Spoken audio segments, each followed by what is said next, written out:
A princípio, a hospitalidade era que a gente tivesse sempre um sorriso no rosto e tudo pronto para servir um café.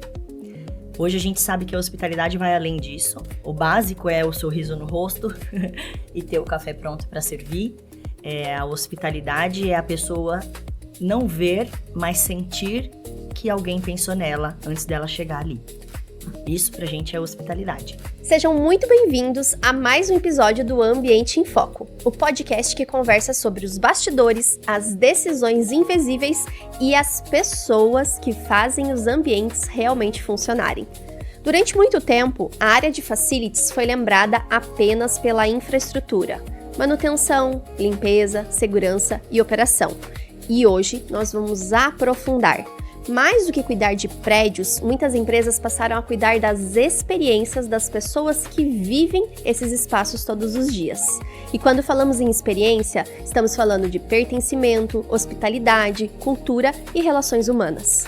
Para essa conversa, eu recebo Mariana Passarelli, gerente de Workplace da Pfizer para a América Latina, responsável por uma operação que conecta diferentes países, culturas, parceiros e equipes, sempre com um olhar voltado para a experiência do colaborador. Não é oferecer por oferecer, eu tenho que mostrar que eu tenho intenção e eu tenho propósito.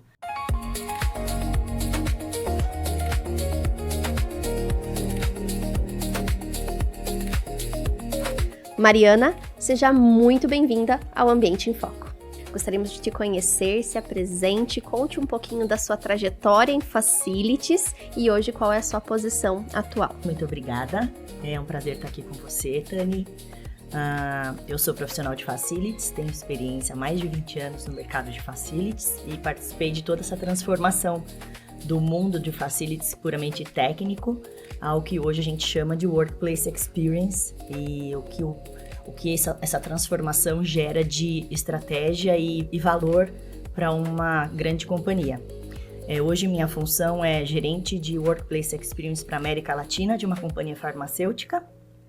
Eu trabalho nessa função faz 3 anos. Desde essa transformação eu percebi o quanto a gente consegue agregar numa operação mais estruturada, onde as pessoas deixam de pensar somente na operação do prédio, o funcionamento dos sistemas, para viver o que uma empresa consegue oferecer como experiência para o colaborador. Uau, que mudança, né? Podemos falar que estamos falando com facilities aí que muita gente vislumbra e pensa que é um futuro, mas já acontece hoje no seu dia a dia. 3 anos que você já está nessa pegada. Em que momento que você viu que houve essa mudança de olhar como facilities de estrutura para um facility estratégico? Eu acredito que isso tenha começado há uns 10 anos, mas eu vi uma grande transformação, um grande impulso mesmo depois da pandemia. A gente sofreu remodelações no prédio, reformas de estrutura e de modelos de funcionamento. Antes as pessoas estavam acostumadas a trabalhar no seu espaço, mais concentradas, a maior parte dos níveis de diretoria tinham salas fechadas e a gente aproveitou também a pandemia para fazer essas mudanças em todas as oficinas, os escritórios, da América Latina, e essas transformações aconteceram durante a pandemia.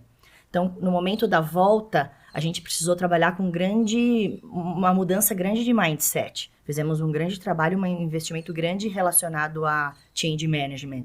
Então, tudo isso a gente também focou em como eu uso melhor os espaços e como é que eu conecto as pessoas com a estrutura que eu entrego. Antes a gente trabalhava de maneira independente. A estrutura estava lá e a minha garantia era que ela funcionasse.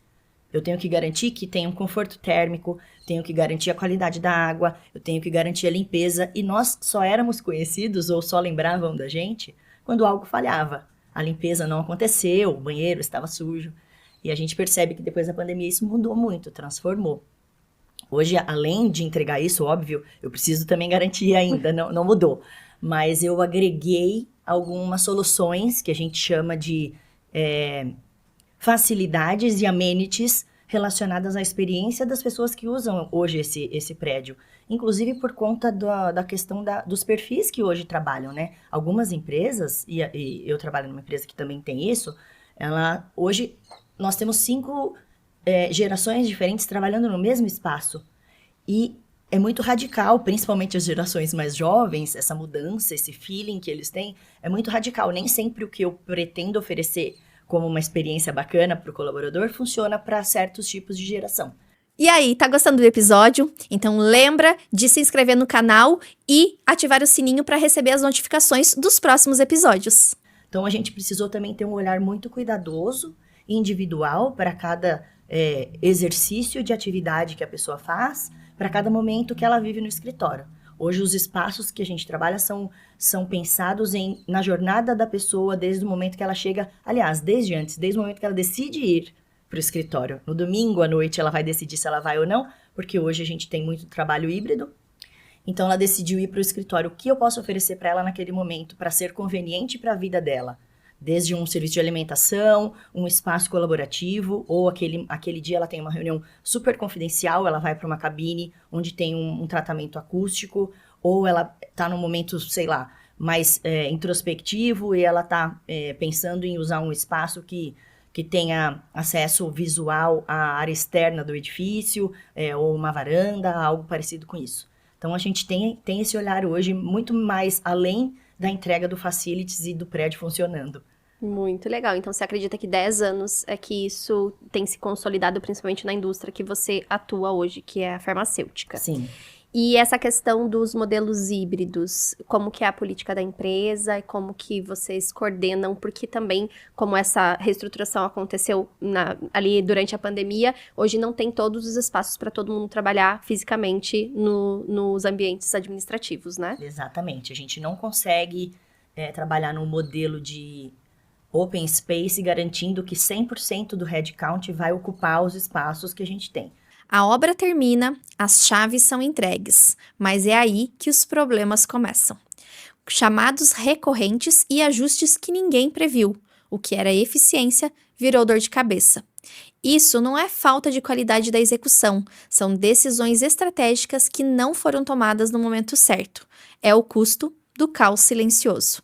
Para ajudar você, gestor de facilities ou de obras, criamos o Guia Prático Ambientes que Funcionam. Não é um catálogo, é um mapa para você tomar melhores decisões. Aponte o celular por QR Code ou no link da descrição e antecipe o invisível hoje para não sofrer amanhã. Então, hoje a gente tem mais ou menos 60% de estações de trabalho comparado com o headcount que a gente tem. Então, se eu tenho 100 pessoas contratadas, 60 estações de trabalho eu consigo garantir, mas a gente tem um acompanhamento de uma média de attendance, de ocupação. Hoje, a média no Brasil é 40%, tá? O nosso modelo híbrido é 2 ou 3 dias por semana no escritório. Então, eu posso ir 2 dias essa semana, a semana que vem eu vou 3. Ou se eu vou 2 dias e quero, de repente, no dia seguinte ir metade e continuar o resto da minha jornada na minha casa, eu também consigo. É um modelo muito flexível. A empresa que eu trabalho, a gente não tem um controle muito rígido relacionado à presença, porque a gente entende que presencialidade é diferente de presença. Eu não tenho por que sair da minha casa, me deslocar 2 horas no trânsito para ir fazer 10 reuniões marcadas na minha agenda para ocupar uma sala de reunião. E isso também influenciou a nossa decisão de como escolher cada modelo de espaço que a gente tem hoje na empresa. E também por conta do perfil, como eu te disse. A gente tem pessoas que vieram já de outros modelos de estrutura, onde cada vez que ela tinha reunião, ela ia para uma sala de reunião. Eu não tenho sala de reunião para 390 pessoas, todas elas resolverem fazer reunião no mesmo momento. Então, a gente também promove e incentiva que certos tipos de trabalho que você faça da sua estação de trabalho. A não ser que você vá participar ativamente de uma reunião, onde você vai falar muito, vai apresentar, às vezes já é um tom de voz um pouco mais alto, a gente se conhece, né? Sim. Então, a gente entende que para cada modelo de atividade que eu vou fazer, eu vou buscar um espaço, só que essa questão de pessoas com diferentes perfis, seja por gerações ou por perfis mesmo, às vezes dá um certo atrito. Então, eu acho que essa mudança da pandemia para cá e esse trabalho de change management que a gente fez foi importante por isso. É um trabalho de como você ensina as pessoas a conviver num ambiente de trabalho de maneira saudável. Então, nesses últimos 10 anos também acho que foi um grande investimento e acho que é uma tendência não só para a indústria farmacêutica, sabe? As outras empresas que eu vejo também movendo os seus escritórios para outros tipos de espaço, normalmente modelos mais transformados em coworking. A gente entende que cada vez mais eu vou precisar lidar com as pessoas que têm perfis diferentes do meu, e eu acho que isso é uma forma de enriquecer também, né? A cultura da empresa. Perfeito. E aí, tá gostando do episódio? Então lembra de se inscrever no canal e ativar o sininho para receber as notificações dos próximos episódios. E quando a gente pensa da forma da estrutura, até essa mudança de nome da sua função de ser facilities para ser gerente de workplace, como que é essa estrutura desenhada dentro da sua empresa hoje? Olha, eu fiz um evento recente lá na empresa, onde a gente convidou muitas pessoas de RH e de facilities, e poucas empresas hoje têm uma pessoa responsável para fazer o que eu faço, ou que tenha o nome que eu tenho. Normalmente é um gerente de facilities, que já está pensando um pouco mais além e relacionando como é que ele pode melhorar a experiência do colaborador no espaço de trabalho. Essa estrutura na empresa que eu trabalho, ela veio tão fortalecida por ser a minha área é uma área global. Ela tinha um nome, chamava Global Operation, no passado. Hoje o nome dela é Global Workplace Experience. Até o nome da área globalmente mudou. Então a gente partiu de uma transformação que veio desde a raiz da área de facilities. Então hoje eu sou responsável pela América Latina, eu tenho uma par que é responsável pela Europa, e eu tenho uma par que é responsável pela Ásia, e foi criada uma área chamada hospitalidade. Então, eu sou líder de hospitalidade também dentro desse processo de estruturar como é que a gente quer transformar a experiência de cada colaborador que hoje ocupa um espaço na empresa, ou de um visitante, ou de um contratado. Hoje a gente tem um grupo de contratados muito grande.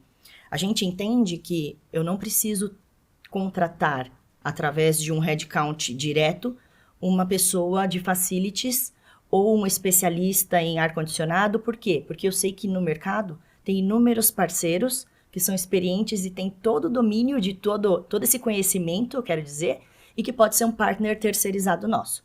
Então, além da gente dedicar uma área exclusiva para a experiência do colaborador, a gente contratou o melhor fornecedor que eu tenho para cada um dos mercados, para poder executar a nossa estratégia regional. Muito legal. E aí, isso exige um entendimento desse fornecedor que vai seguir os direcionamentos da sua área para que, de fato, ele execute facilities. Então, vocês têm essa mão de obra e esse parceiro que operacionaliza em cada uma das suas operações, que são várias, imagina falar aí com inúmeras culturas. E aí também tem a necessidade de você alinhar a comunicação com esse fornecedor e trazer esses terceiros para participar da cultura da indústria. Como que é esse dia a dia dessa troca com esse fornecedor que executa o facilities nos ambientes? Olha, para garantir que essa estratégia funcione, o meu primeiro alinhamento é com esse fornecedor. Além da gente decidir aonde a gente quer chegar, o como eu acabo decidindo com o fornecedor. Por conta dessas divergências em termos culturais, por conta de toda a especialidade que ele tem relacionada com o que ele presta de serviço.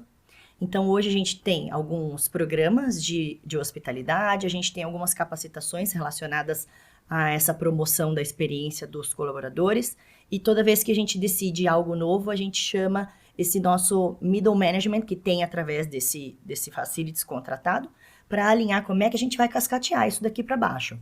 Então, a gente alinha, executa, faz projeto piloto. Uma coisa que eu aprendi nesses últimos 3 anos é que a gente não precisa fazer tudo de uma vez. Eu acho isso essencial. Depois que eu aprendi, eu falo, não vou quebrar minha cabeça para executar tudo de uma vez, e depois eu descobri que ou tinha um melhor caminho, ou não era bem como a gente esperava naquele mercado. Então, a gente tem implementado alguns programas através de pilotos, onde em cada um dos mercados eu identifico que aquilo pode funcionar bem ali. Através desses terceiros, a gente descobriu também uma coisa muito interessante. Eles normalmente não têm essa mentalidade que a gente já tem um pouco mais avançada, no sentido de entender que eles podem melhorar a experiência de quem trabalha nas empresas onde eles estão trabalhando. Eles entendem que eles estão lá para fazer o trabalho deles e de repente ir embora e entrar no elevador. Então, muitas das pessoas que estão lá, elas não tinham conexão com o colaborador. Então, a gente tinha essa distinção. Óbvio, porque também eles vêm de outra empresa. Tem uma cultura empresarial que vem intrínseca deles. Mas a gente queria que eles fizessem parte desse ambiente que também deve ser reconhecido. Então, a gente criou um programa de reconhecimento dos contratados. A empresa já tem um programa de reconhecimento dos colaboradores. Como envolve sistema, a gente não consegue reconhecer os terceiros através desse sistema. Então, a gente fez uma parceria com todas as empresas terceirizadas, criou um programa que a gente chama Shoutout, onde a gente pode entrar no sistema e reconhecer, seja individualmente, seja através de um time, essas pessoas que executam o trabalho, e dizer por que ele deve ser reconhecido, porque ele fez um trabalho especial. A gente sempre incentiva que seja algo além do que o que ele foi contratado para fazer. Algo que me fez sorrir, algo que me fez ter um dia especial, algo que não era obrigação dele, mas ele se propôs a fazer e fez e ficou legal. E esse programa, que se chama Shoutout, ele teve algumas metas nos últimos 2 anos que foram agressivas. A gente hoje tem uma meta de entregar 20 mil reconhecimentos através dessa ferramenta globalmente. E a América Latina sempre tem resultados especiais. Todo mundo gosta de se relacionar. Todo mundo gosta. A gente fala que a Latam tem um molho latino, né? É a salsa latina. Então, a gente serve sempre de referência em algumas implantações que a gente faz. Alguns pilotos sempre partem daqui. É impressionante. E essas pessoas começaram a serem reconhecidas através dessa ferramenta e através de um programa onde a gente criou uma ferramenta para que os colaboradores da empresa pudessem reconhecer naquele tio da manutenção, ou na tia da limpeza, ou a moça da copa, ou a recepcionista, que eram normalmente chamados por esse nome mesmo. Ô moça, quem é essa moça? Qual o nome dela? O que ela faz? Então, eu coloquei uma foto em cada um dos andares. A cada 15 dias a gente troca essa foto. A pessoa tem que querer participar, né? Claro. Mas essa foto diz quem é essa pessoa, não tão profundamente, superficialmente, mas como é que eu criei essa conexão? De repente, eu coloquei a foto da recepcionista com o cachorrinho, dizendo que de final de semana ela gostava de passear com o cachorrinho no parque, ou que ela tinha um time de futebol da sua preferência, ou que ela gostava de criança, ou que ela gostava de viajar, ou de aventura, ou de beach tênis, ou de coisas que pudessem relacionar aquela pessoa fora do uniforme, o que ela fazia e comparar com o que um colaborador pudesse fazer também. Então, eu consegui conectar. E as pessoas às vezes falam, nossa, eu vi sua foto, você joga beach tênis. Onde você joga? Vamos jogar junto, aqui perto tem uma quadra. Ou, olha, eu vi o seu cachorrinho, eu tenho um cachorro da mesma espécie. Eu acho que faz sentido. Que legal, como é que você faz quando ele quer passear? Ou coisas assim, para gerar certos tipos de conexão que no dia a dia, às vezes, a gente esquece. A própria pandemia ou o trabalho home office também tira um pouco disso, né? Dessa criação de convivência, né? De conexão. Muito legal. E isso fica claro que, por vezes, para você conseguir fazer essa conexão, acolhimento, principalmente entre duas empresas, né, que é um prestador de serviço que não necessariamente é ali da sua estrutura, ele não custa valores expressivos. Tem mais algumas ferramentas ou ações que você percebeu que foram incríveis e que não custaram valores financeiros que são difíceis de implementar? Essa, inclusive, não teve custo nenhum relacionado a essa implementação, porque a gente desenvolve a arte internamente e simplesmente só vai mudando com a equipe que a gente tem. Quando a gente fala, e você traz esse exemplo dessa ação implementada que não tem nenhum tipo de investimento financeiro que alguém pode falar, nossa, mas é uma indústria farmacêutica, eu não tenho grana para fazer isso, então você trouxe esse exemplo de uma ferramenta que está acessível a todos a poderem experienciar. Essa comunicação e o pertencimento das pessoas que estão ali terceiras com a equipe da empresa, você tem troca com esse prestador de serviço de que isso aumentou ou, na verdade, reduziu o turnover dessas pessoas, de eles quererem continuar trabalhando naqueles postos de trabalho? Sim, e você me deu um grande insight também, é bom porque a gente vai aprendendo em conjunto, né, Tani? Uma das coisas que a gente tem pensado e reestruturado dentro da companhia é por que eu preciso de uma posição de segurança, um guarda, tradicional, sendo que às vezes eu ocupo um prédio onde é dividido, é compartilhado com o condomínio. Eu já tenho seguranças lá embaixo que são pagos pelo condomínio, mas dentro dos meus andares eu também tenho.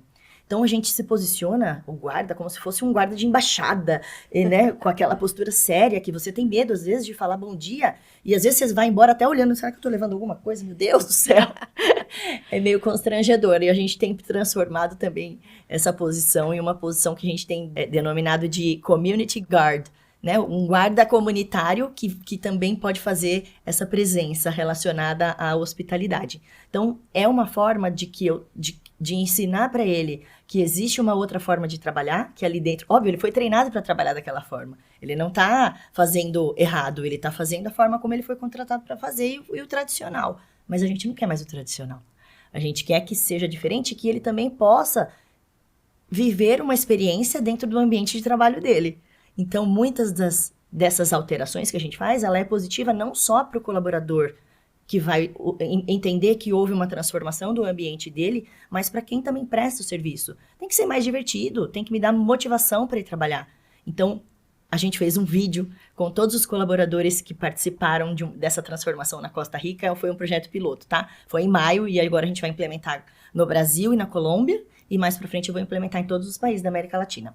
E eu fiz um vídeo, foi um vídeo que eu vi na internet, achei interessante, a gente colocou um pote com algumas perguntas relacionadas, o que você tem notado de diferente quando você chega aqui, ou você tem percebido alguma transformação no comportamento do time de segurança, e foi super positivo, a gente mostrou para eles o vídeo depois, alguns até choraram.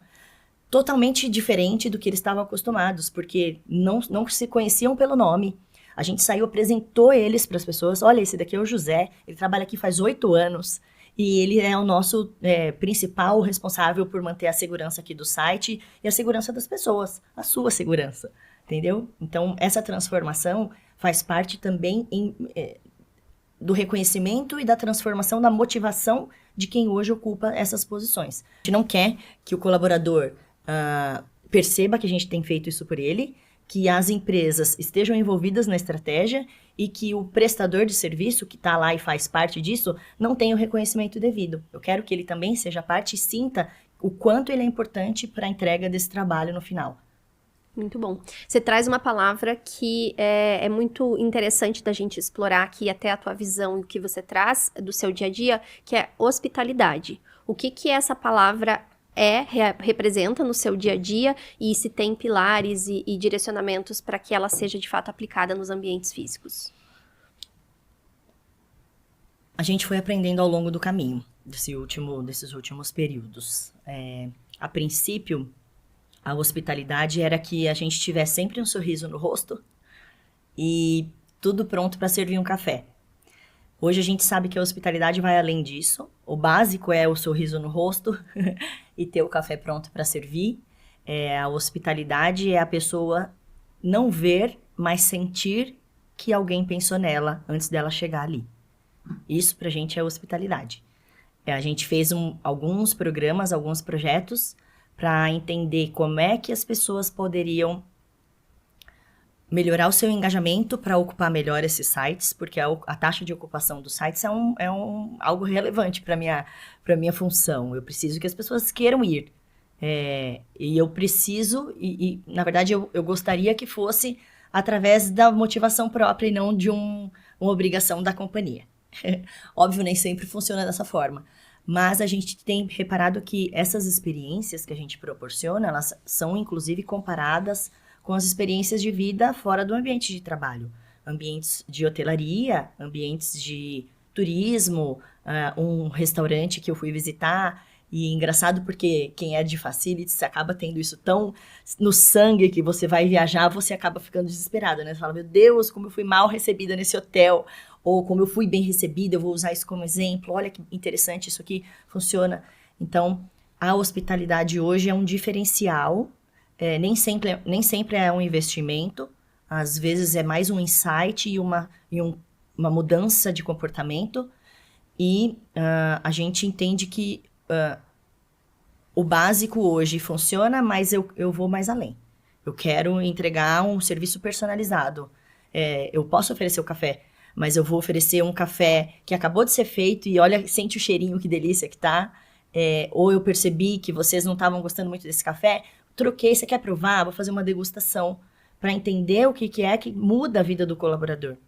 Não é oferecer por oferecer, eu tenho que mostrar que eu tenho intenção e eu tenho propósito. Todo início de ano fiscal, a gente faz um calendário de eventos, que são eventos de cada um dos países, Dia das Mães, Halloween, e onde eu consigo transformar alguns dos eventos de maneira regional. Funcionam por conta das datas serem as mesmas em alguns países. Esses eventos regionais, eu conecto os países entre eles. Eu consigo fazer, às vezes, conexões online ou campeonatos online. Aí a gente faz premiação, óbvio, simbólico, né? O prêmio nunca é um grande prêmio, não é uma área que fica esbanjando prêmios por aí. Mas a gente faz a promoção da estratégia da conexão através da hospitalidade. Muito bom, você tocou num tema relevante e já deu um leve spoiler pra gente do desafio de conectar 11 plantas, 11 sites com culturas distintas falando de América Latina. Então conta pra gente, pra quem tá na área, quais são esses desafios da hospitalidade, do facilities em gerir tantas culturas. A gente tem observado, sim, que para cada mercado precisa de um olhar pontual. A gente tem e trabalha com uma estratégia que vem global, a gente adapta para a região, Latinoamérica. Quase sempre as ideias, quando surgem da América Latina, exatamente porque a gente é expansivo, a gente gosta desse contato, a gente quer realmente que as pessoas saiam sorrindo e tenham um dia feliz. Não são todas as culturas que focam nesse tipo de detalhe. E entre esses 11, são 11 sites, são 10 países, né? Entre esses 10 países que hoje eu tento executar essa estratégia, alguns deles são muito típicos relacionados a como é que eu vou adaptar certas coisas para aquele país especificamente. E a Argentina é um que está do nosso lado, né? Mas é um exemplo de como é que eu preciso ter um olhar peculiar para aquilo lá. Em alguns sites, o que move as pessoas é que eu promova mais quantidade de iniciativas, de ativações em geral. A Argentina, ela me pede para eu juntar todas e fazer algo mais robusto um dia específico. E eu tenho o apoio da liderança para que naquele dia a gente faça um grande encontro ou uma grande oportunidade de integração e socialização para que aquele público se conheça, se relacione, ou de repente é de aniversariantes do mês, coisas assim. Então, eu preciso entender que além da cultura de cada um dos países, dos povos, eu também tenho a cultura da liderança daquele país. Olha só. Isso é um tema muito relevante quando eu quero promover certos tipos de experiência. Por exemplo, a gente adotou uma sala para quando a pessoa precisasse desconectar, seja por qualquer motivo. Inicialmente, ela foi pensada para pessoas com qualquer tipo de neurodivergência. Mas também tem gente com enxaqueca, também tem gente que precisa 10 minutos se desconectar para poder se acalmar por conta de algo que aconteceu. Então, é uma sala de descompressão. Tem alguns elementos como iluminação baixa, tem um projetor que você pode escolher que imagem que você quer ou nenhuma, um sofá, uma mantinha, uma essência calmante. Só que para que o funcionário use, eu preciso que a liderança tenha uma mente aberta para não imaginar que o funcionário foi lá dentro dormir. Porque as pessoas geram uma resistência relacionada ao que o meu chefe vai pensar, o que o meu líder vai pensar se ele me vir aqui na cadeira de massagem. A gente tem cadeira de massagens também. Você pode levar o seu computador, mas a gente incentiva que desfrute 15 minutos, 10 minutos do seu tempo, do seu dia. Isso não vai mudar o que você vai entregar. Talvez melhore a sua produtividade. Então, a gente incentiva que use. Mas eu preciso que isso venha da cabeça da liderança. E eu preciso ter esse aliado. Por isso que a gente fala, o Facilities hoje ele é um parceiro estratégico do negócio. Porque através dessas iniciativas relacionadas à experiência do cliente, eu melhoro a minha cultura empresarial, eu retenho meu talento, eu melhoro o meu ambiente, eu tenho pessoas mais felizes, entendeu? Muito interessante. Pegando essa linha da conexão e da estratégia, hoje como que é o seu dia a dia em relação aos pares de outros setores que você se interrelaciona e como que são essas conversas com quem que tem essa proximidade e essa troca? A gente tem notado que essa transformação do olhar mais pro humano tem sido uma tendência também de outras áreas que antes não se preocupavam. Então, às vezes eu preciso conectar com pessoas da área financeira, porque eu também tenho observado que o absenteísmo naquela área é um fator importante para a empresa. A gente não olha pessoa a pessoa, minha área não tem acesso a Tani, se ela tem ido ao site, mas ela tem acesso a se aquela área tem ido ou tem ocupado as posições que eu tenho hoje. Quando eu percebo que daquela área muitas pessoas não estão indo, eu vou falar com um líder para entender o que está acontecendo. Se é algo que eu posso fazer, a gente faz algumas pesquisas de satisfação para entender se todos os amenities que eu tenho implementado, eu tenho um site que tem 100 amenities, mais de 100 amenities, desde água com gás, gelo, bebidas, tá uma moda lá fora na Costa Rica, o matcha, que a gente implementou e foi um sucesso. As pessoas adoram, e um tema super importante é o café também, né? Mas eu preciso entender se o que eu estou oferecendo realmente impactou. Porque ali sim eu tenho um certo investimento nesses amenities. Não são programas gratuitos ou programas que mudam somente um comportamento, né? Se o meu investimento não está impactando a vida do colaborador, eu posso repensar ou estudar uma manobra para poder entender como é que eu consigo impactar. E esse apoio com outras áreas, seja internas, do negócio internos ou outras regiões, também é um fator super importante. Eu tenho relacionado muito com o pessoal da Ásia, e lá o facilities deles, esse partner que eles têm, é diferente do nosso daqui, da região da América Latina, assim como da Europa também é outra.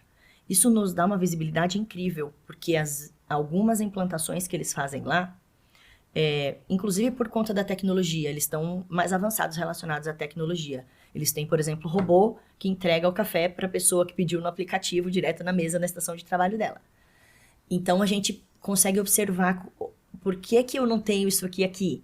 Por que aquilo não funciona aqui? Ou como é que eu faço para que funcione? Ou se, de repente, eu tenho uma outra solução que funciona até melhor do que a que tem lá. Então, é muito importante esse tipo de relacionamento com outras áreas e também com outras regiões para entender como é que tem sido feito lá. Legal. E o RH? Como é a relação com o RH? Porque a gente fala muito de pessoas e essa troca entre o Facilities e o RH. Hoje a minha área ela fica debaixo de uma estrutura de RH, de People Experience, e a gente tem como principal aliado as pessoas de recursos humanos. Todas as nossas estratégias, a princípio, são compartilhadas e em alguns mercados, por exemplo, na Argentina, ela é praticamente a cada 15 dias revisada com o time de recursos humanos. Alguns objetivos nossos são compartilhados também como área. Essa questão de querer atrair o pessoal para o escritório e fortalecer essa questão cultural é um objetivo que nós temos como área compartilhado. Você falou sobre essa troca com os partners que são diferentes daqui, que operam os seus sites na América Latina. Como que quando a gente fala com Facilities, um desafio é a gestão de inúmeros contratos. Quando a gente está falando de um Facilities fora o seu dia a dia, o que você já viveu. Hoje você coordena esse contrato para que ele faça as implementações. Com que frequência esse contrato é revisado, ou esse escopo, até para a execução deles, tem abertura de negociação? Como que é feito esse dia a dia? Porque, como você está trazendo, muitas coisas vão mudando e novas pessoas precisam ser alocadas, outras estruturas implementadas. Como que é essa troca e esse escopo grande do trabalho que esse partner vai ter? A cada mais ou menos 5 anos, a gente revisa o contrato com esse principal partner que a gente tem. Na empresa onde eu trabalho, a gente fez uma mudança em 2022, então já vai fazer 4 anos que a gente está com esse partner. A gente sempre gosta de revisar para olhar o que o mercado tem para oferecer e também eficiência de custos. Esse partner nosso de Facilities, ele é responsável pela gestão dos contratos do que está abaixo dele. Alguns deles têm todo o escopo de todos os serviços relacionados contratado direto. Esse nosso atual, não. Então, por exemplo, ele tem serviços de manutenção. Todos os manutencistas estão abaixo de uma estrutura da própria empresa, mas o serviço de limpeza não. Então, ele faz uma gestão desse contrato e ele tem autonomia para poder fazer mudanças que ele quiser fazer, desde que não impacte na minha entrega, na minha qualidade do meu serviço e nem financeiramente ao contrato que a gente já tem pactuado. Legal, então mesmo toda essa criatividade, execução de experiência, hospitalidade, ela não necessariamente impacta a quantidade de pessoas alocadas para atender a operação de vocês. Isso não gera ruído com o partner que está atendendo. A gente precisou fazer algumas mudanças relacionadas à estrutura, porque a gente trabalhava com uma função muito básica de recepção, por exemplo. E a gente mudou para community host, é uma pessoa concierge. Então, eu precisei 2 novas posições, por exemplo. Então, eu fiz um adendo ao contrato para poder incluir pessoas relacionadas ao time de experiência. Internamente, eles têm pessoas que também são regionais nessa empresa, e eles também fizeram mudanças para poder trabalhar com um time mais alinhado relacionado à comunicação e à hospitalidade. Então, hoje eu tenho uma pessoa lá que trabalha comigo só definindo quais são as estratégias relacionadas à hospitalidade. Eles chamam de Human Experience. É tudo relacionado à comunicação, estratégia de hospitalidade, experiência. Sim. E essa pessoa que fica, ela responde a verificar aquele ambiente e trazer novas sugestões de amenities e ações que possam ser implementadas naquele site. Isso. E garantir a consistência das coisas que a gente implementa, né? Hoje um grande fator e que faz o motor continuar girando é a questão da consistência. A gente implementa e tem um gás muito grande no momento de apresentar os primeiros resultados do projeto piloto, mas eu vejo que depois a gente vai perdendo um pouco de força. E eu acho que isso é interessante e um diferencial para quando a gente consegue observar que realmente impactou a vida das pessoas, seguir numa velocidade constante. Essa constância faz diferença, porque a gente implementa algo aqui, depois a gente implementa um programa novo, e aí eu vou perdendo força nesse aqui. Sim. Então, essas pessoas são as responsáveis por supervisionar que o que foi implementado teve um acompanhamento, realmente ainda faz sentido continuar com ele. Eu tentei implementar recentemente uma campanha de convivência e do reconhecimento do reforço positivo. Olha lá. Eu tenho uma certa dificuldade. Na empresa que eu trabalho, as pessoas não querem mais guardar os seus pertences nos lockers. Mas durante essa reforma que nós fizemos, eu reduzi o tamanho das mesas. As estações de trabalho hoje são pequenas. Então, eu não tenho como colocar lá um capacete, uma mochila, uma bolsinha de carregar marmita, lancheira, a minha bolsa aqui atrás, enfim, um monte de coisa, eu não consigo trabalhar. Então, nós temos lockers com segurança, com chave, com senha, mas as pessoas não usam. Então, a gente pensou de algumas formas, porque nós já fizemos 5 campanhas de comunicação. O olhinho chega a tremer, falar, meu Deus, não estão usando esse locker e as mesas estão lotadas. Ou fazer, de repente, um serviço de mesa limpa, né? E passar você. Eu vi, você tá com a sua bolsa, vai guardar. Não, a gente tentou de algumas formas e não tivemos sucesso. E aí a gente fez uma campanha de reforço positivo para cada pessoa que a gente vê guardando a bolsa no locker. A gente tocar um sino, não, mentira. A gente a gente entregou uma cartelinha com 10 espaços para carimbar. E a cada 10 carimbos a pessoa pode almoçar por nossa conta. Você é meu convidado para almoçar no refeitório. O almoço é pago, mas nesse caso você é nosso convidado. E eu vi que não funcionou. Não funcionou porque quem entrega o carimbo ou o ticket tem vergonha de reconhecer. Essa cultura do reconhecimento ainda precisa ser melhorada. Eu identifiquei embaixadores de hospitalidade que são os próprios colaboradores. Pessoas que estão envolvidas ali, de repente, numa CIPA, ou participam sempre das nossas reuniões, pessoas influentes no prédio que a gente acaba escutando quando trazem certos tipos de recomendações ou conselhos, e elas foram as escolhidas, mas eu percebi que no final das contas não funcionou. Então é um dos fatores que eu preciso levar de volta, e em conjunto com esse fornecedor, que também tem todo o know-how da parte de hospitalidade, o que ele recomenda que a gente faça em alguns países. Não funcionou no Brasil, mas funcionou super bem no Peru. Então lá a gente tem celebrações, a gente tem uma rede interna de comunicação, como se fosse um Facebook, chama Viva Engage. As pessoas postam foto, ganhei o almoço, olha aqui, porque isso incentiva. O colega que está do lado, que não está usando o locker, quando ele vê o coleguinha sendo reconhecido pelo bom comportamento ou por descer uma escada, utilizando o corrimão, são várias coisas que a gente pretende reconhecer. Ele observa pelo positivo. Então é uma das coisas que funcionou em alguns países e já não funcionou, por exemplo, aqui. Nossa, é um desafio. E desses 100 amenities aí que você falou que existe, conta pra gente. Quais são os seus preferidos? Tem preferidos? Eu tenho. Eu gosto muito do kit de personal care que a gente implementou nos banheiros. Então, você não precisa praticamente, a não ser que você queira, levar sua necessaire. Tem tudo lá. Eu tenho escova de dente descartável, pasta de dente miniatura, fio dental, absorvente, toalha umedecida, demaquilante, xuxinha de cabelo, lixa de unha. Óbvio, tudo de uso pessoal. Uma vez que eu usei, se eu não quiser ficar comigo, eu descarto. Tá? Esse é um dos meus preferidos. Olha só. Mais algum que você quer compartilhar? Tem a mantinha também, a manta. A gente sabe que o conforto térmico é um desafio do Facilities, tá? As pessoas sentem frio ou sentem calor no mesmo ambiente e botam blusa, tiram blusa, abrem chamado para mudar o ar, a gente muda o ar, o outro abre para aumentar. Enfim, a gente implementou. Óbvio, já existe um padrão de temperatura que a gente precisa, inclusive, cumprir, de acordo com as regras, mas a gente implementou mantinhas de uso também pessoal. Então, você, durante o dia, pode pegar sua mantinha, que já está higienizada, usar a manta e no final do dia colocar ela no cesto e ela vai ser higienizada novamente. Você comentou brevemente, agora falou sobre a temperatura, que é uma verdade em todo ambiente corporativo, né? Absoluta. Você vê normalmente mulheres reclamando que tá muito frio e homens falando que tá calor, né?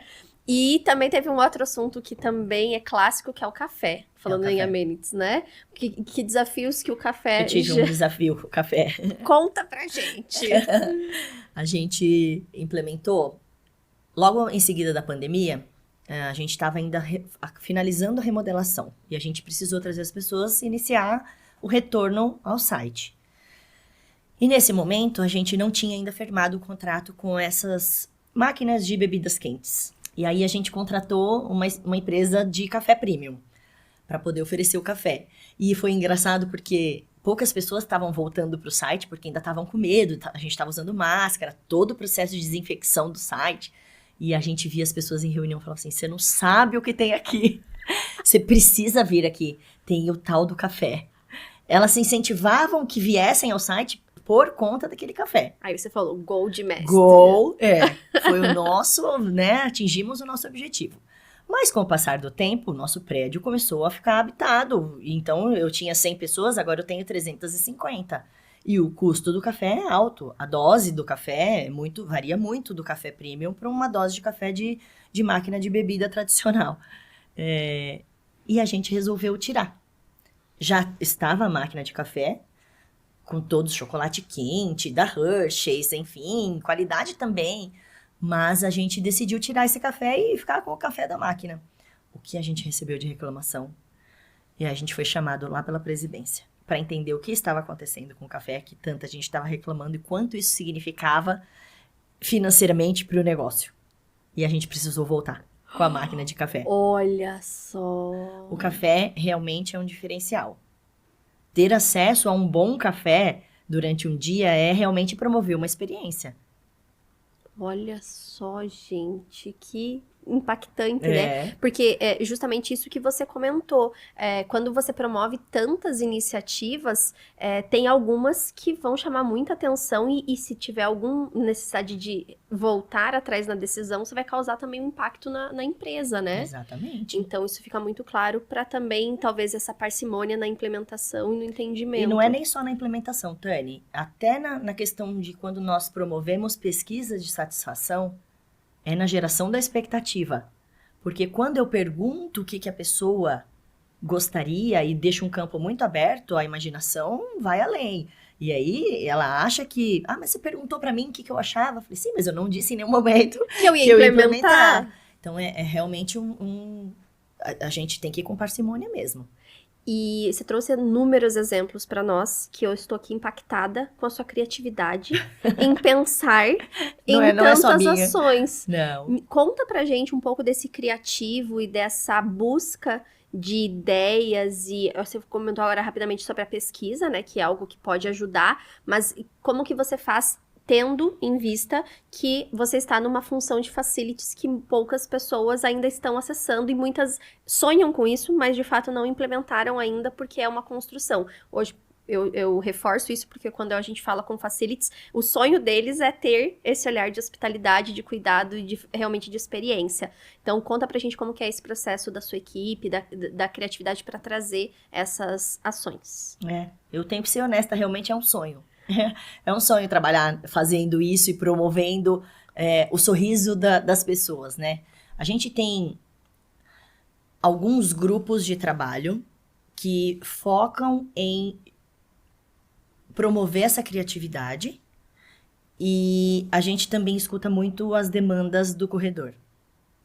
Eu tenho alguns exemplos, inclusive. Primeiro falando desse grupo, esse grupo é um grupo global que trabalham com pessoas que fazem parte do time de facilities, mas não somente facilities. Change management, projetos.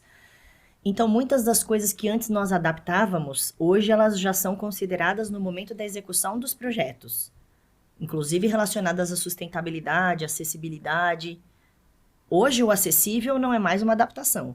O acessível faz parte do projeto e da execução de uma reforma ou da construção de um edifício.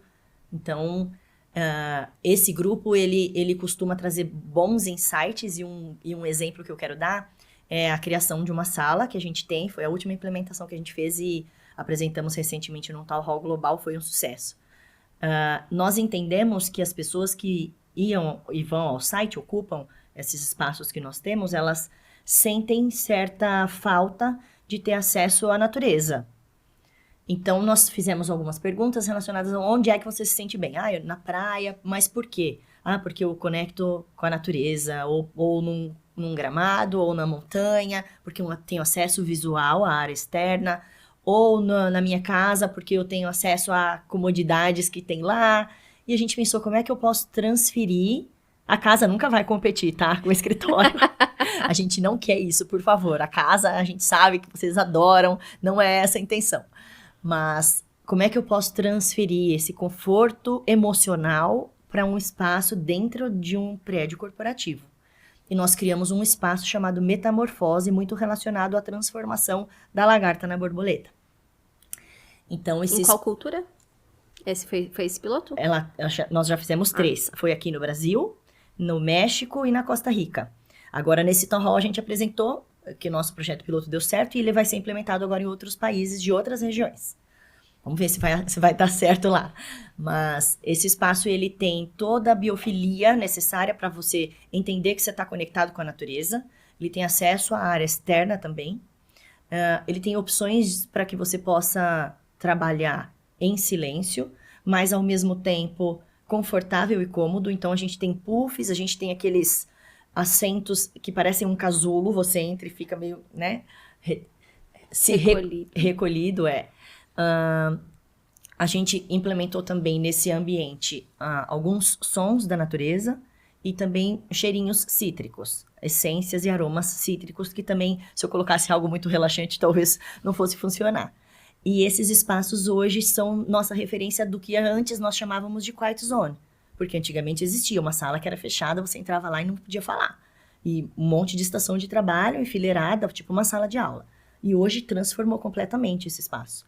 E você pode tirar o seu sapato, você se conecta ali com o que nós temos, um ambiente que foi projetado para que você se sinta num espaço onde não é um escritório de trabalho, sabe?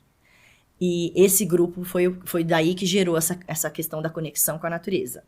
E outros exemplos que eu estava te dando relacionados ao que a gente escuta no corredor. Um pouco do que a gente fala do community host, que é a nossa antiga recepção, é que ele seja ativo, que ele faça tour pelo prédio, que ele observe o que tem sido dito. E isso para todo mundo que trabalha na área. Todo mundo de Global Workplace Experience acaba tendo isso. E esses dias eu entrei no banheiro e tinha uma moça lá super chateada. A gente implementou um pet day um pouco diferenciado.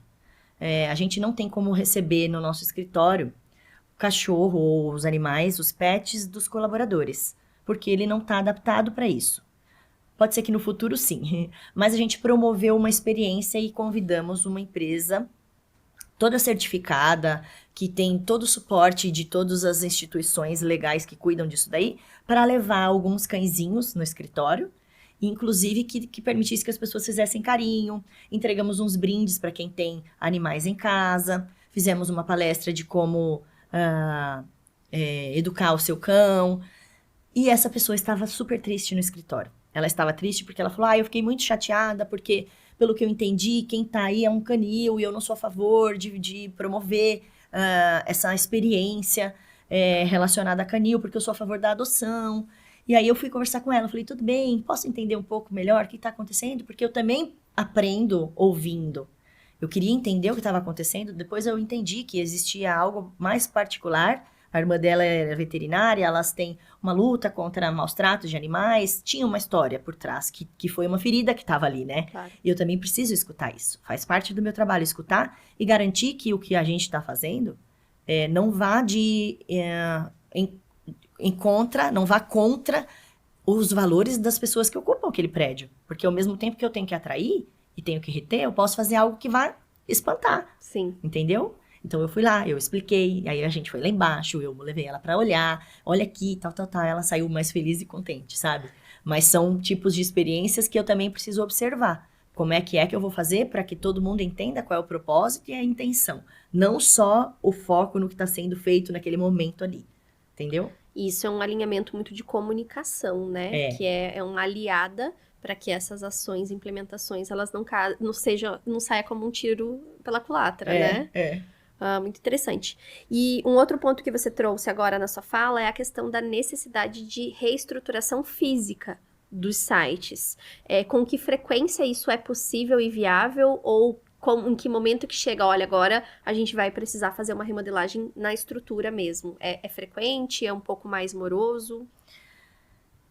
Eu acho que eu entrei num período da companhia que já estava no limite da necessidade de remodelação. Então, nos últimos anos que eu trabalho lá, eu estou há 8 anos lá, os últimos 8 a gente teve remodelação em algum site.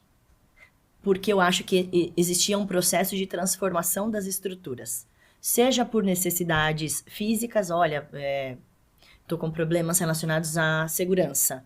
A segurança é primordial. Independente se eu tenho budget ou não. É grave para mim e eu preciso realizar. Outra é a gente transformar para poder adaptar para um novo headcount que a gente tem, seja crescimento, porque a gente também tem prédios hoje que a gente precisou colocar mais workstations. E para isso eu também preciso crescer, né? Mas nos últimos 8 anos, todos eles a gente precisou fazer algum tipo de reforma. A última reforma agora vai ser na Argentina. O Chile acabou de ser entregue. Todos os 10 sites foram reformados recentemente.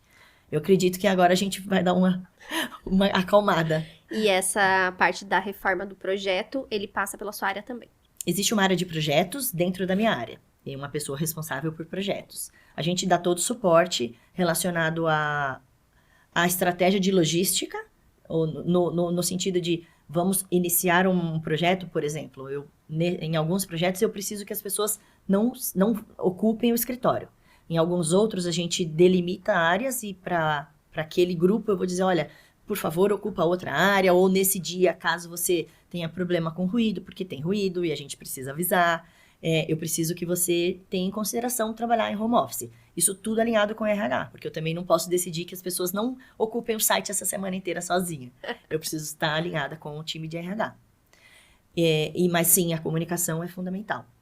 Muito bom.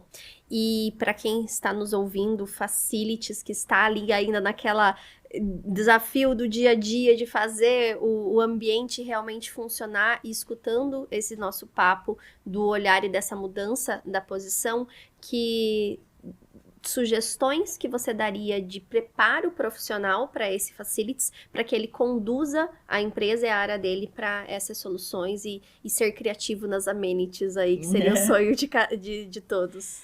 Eu acho que a gente precisa observar primeiras tendências de mercado, e sim comparar com os gigantes. A gente falava muito de 2 gigantes, um da tecnologia, Google.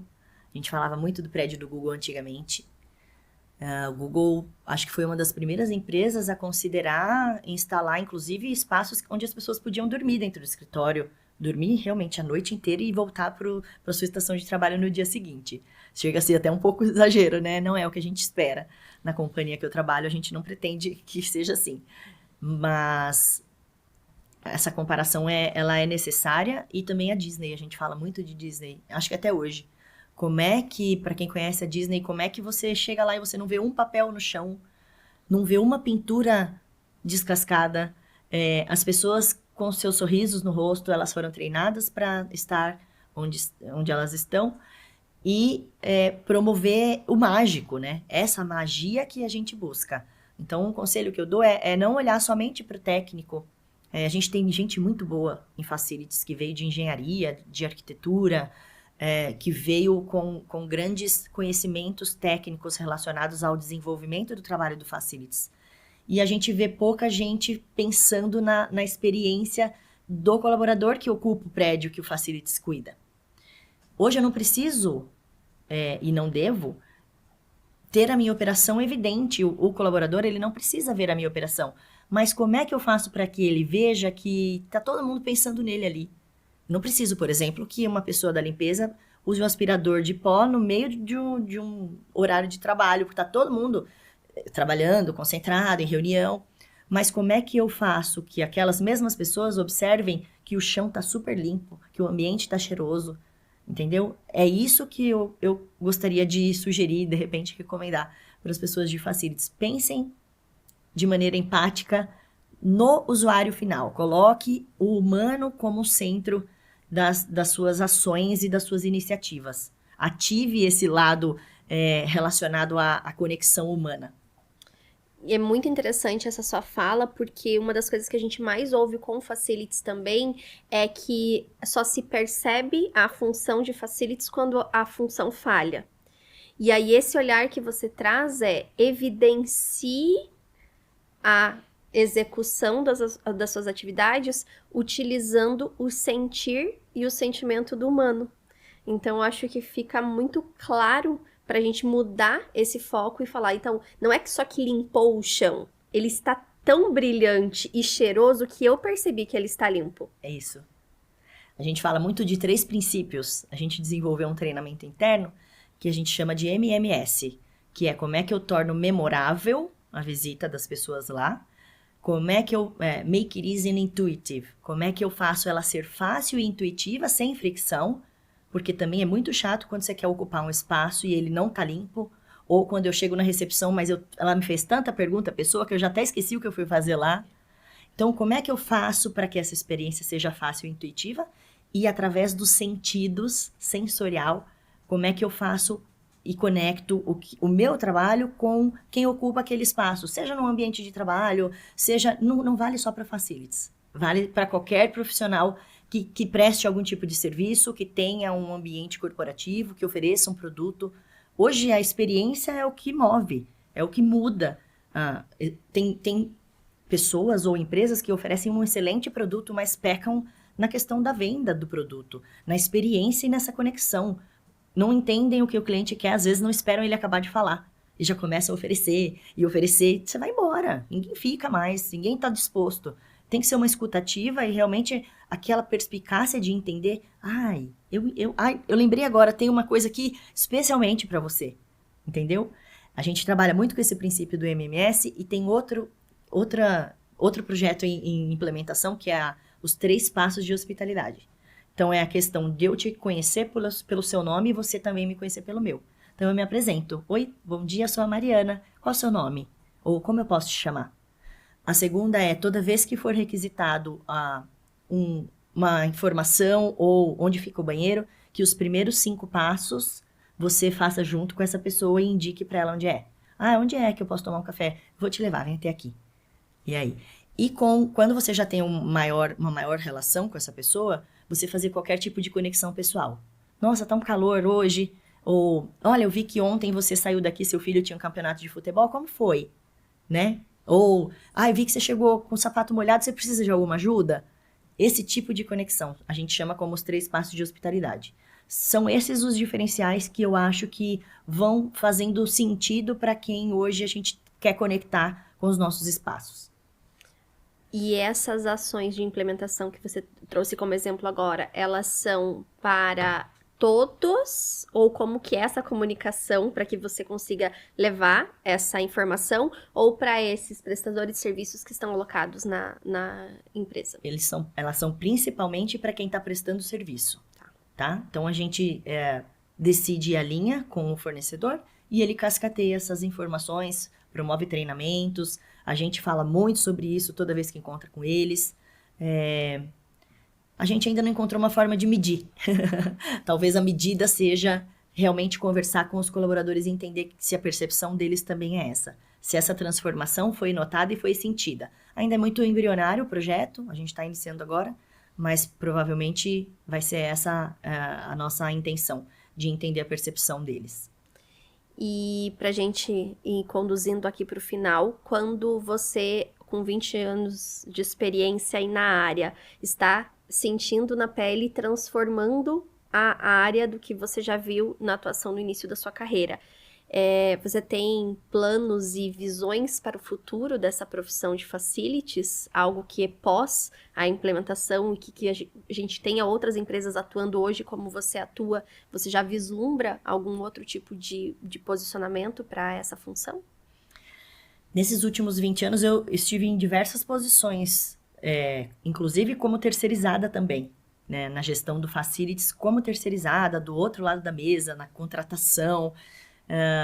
E foi uma trajetória que sempre houve muitas transformações, mas eu acho que nunca como essa.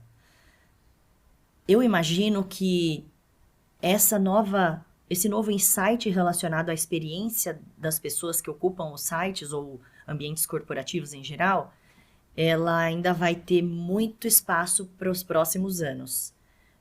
Eu acredito que, como ainda tem muita gente no puramente facilities técnico, a gente vai precisar investir ainda muito nessa questão de mindset e de hospitalidade. Então, não vejo grandes transformações novas, eu digo, mas essa sim vai permear e ela precisa ser fortalecida para que essa cultura de facilities realmente faça sentido e seja mais valorizada, inclusive, pela liderança, que a gente tem que entrar na parte estratégica e sair do operacional. Aproveitando esse tema, o que você gostaria que os seus pares, que outros departamentos ou até mesmo outros profissionais de facilities conhecessem do invisível do seu dia a dia? Qual que seria a sua bandeira que você gostaria de falar aí para o mundo? Eu gosto muito quando eu vejo o meu time sendo reconhecido e valorizado. Eu gostaria que as pessoas percebessem, não só quando pronto, o resultado em si, eu acho que elas já sentem, como eu te disse, elas percebem que foi feito para elas, mas o trabalho que deu para chegar ali. Eu acho que isso enfim, a gente tem criança em casa, a gente sabe, né? Tira uma camiseta, ai, não é essa, ai, não é essa, ai, mas não é essa. Mas você não percebeu, para que aquela camiseta chegasse onde ela estava, o caminho que passou, o trabalho que deu para quem lavou, para quem passou, para quem estendeu no varal, para quem tirou do varal, levou de novo até a sua gaveta, entendeu? Eu acho que falta um pouco isso. Eu gostaria que as pessoas notassem que as coisas estão onde elas estão, a estrutura está armada dessa forma, os serviços desse jeito, você foi recebido e recepcionado, hoje você está ocupando a posição que você está, porque também houve um ambiente que promoveu positivamente o seu crescimento, no geral, sabe? Muito bonito, muito legal. E pra gente realmente finalizar, como que você lida no dia a dia e você até sugere que as pessoas lidem com essa frustração do não reconhecimento ou das ações que você por vezes pensou que seria uau, maravilhosa e não teve resultado e precisou ser remodelada. Como que você lida atualmente com isso? De acordo com a minha experiência, é um trabalho que não pode ser deixado de lado. A gente pode ficar frustrado um dia só. É rapidinho. É rápido. O dia seguinte você tem que estar lá de volta e acreditar que vai funcionar. Eu tenho um líder global, ele fala algo muito interessante. Se eu conseguir um sorriso no dia, o meu dia já está feito. E a gente trabalha em escritórios que tem, às vezes, mais de 1000 pessoas. E ele fala, se eu conseguir um no dia, tá ótimo para mim. Porque vai ser um num dia, um no dia seguinte, um no outro dia. Eu acho que não existe uma frustração tão dura quando você faz o que você gosta. Também tem esse detalhe. Não existe uma frustração tão grande que te faça desistir. Então, a minha recomendação é não desista. Se frustre, Mas levante e vamos pensar numa estratégia diferenciada para o dia seguinte. Engole o choro. Engole o choro, beijinho no ombro. E vai. Mariana, muito obrigada pela sua generosidade em compartilhar a sua experiência e trajetória conosco. E para você que nos acompanhou até aqui, obrigado pela companhia. E se esse episódio faz sentido para você, compartilhe com alguém que também acredita que os ambientes são feitos por pessoas e para pessoas. Eu sou a Tanicele Meira e este foi mais um episódio do Ambiente em Foco. Até o próximo encontro!